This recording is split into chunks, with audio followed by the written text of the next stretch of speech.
Maintenant, on va retrouver donc le duo R qui a travaillé sur cet album avec toi, Jean-Benoît Dunkel et Nicolas Godin. On va les rejoindre tous les deux, mais dis-moi un petit mot d'eux avant de les écouter. Là, on va écouter un extrait de leur album. Ouais. Qu'est-ce qui t'a attiré ces garçons? Leur musique, bien sûr. Et... Ils ont un talent incroyable. Un talent incroyable.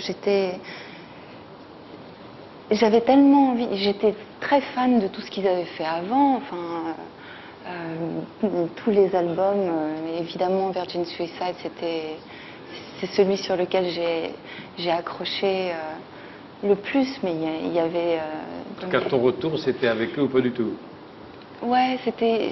Je me sentais en confiance avec eux. C'est évident, c'est évident. Et j'avais l'impression, et eux aussi, c'est ce qu'ils m'avaient dit, que ma voix sur leur musique, ça pouvait coller. Alors, on va les écouter, on les rejoint après. Extrait donc de leur 4e album en 10 ans, hein, Pocket Symphony. Ça, c'est leur album, Once Upon a Time, duo.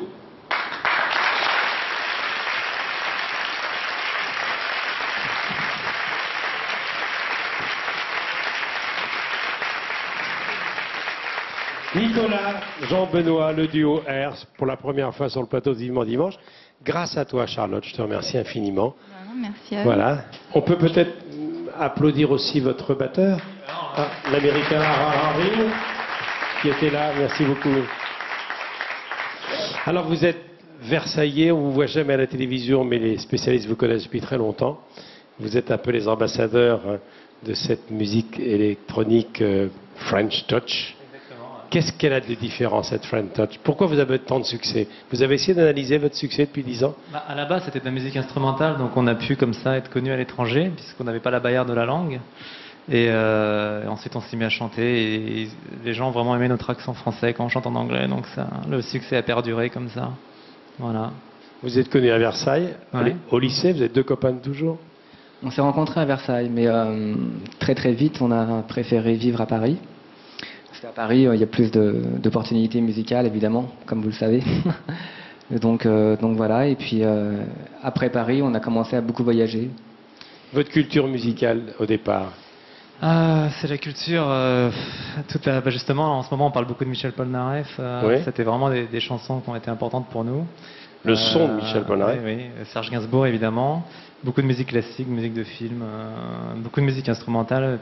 C'est pour ça qu'on fait notre musique. Elle a souvent rien à voir avec des chansons classiques, avec les couplets et les refrains.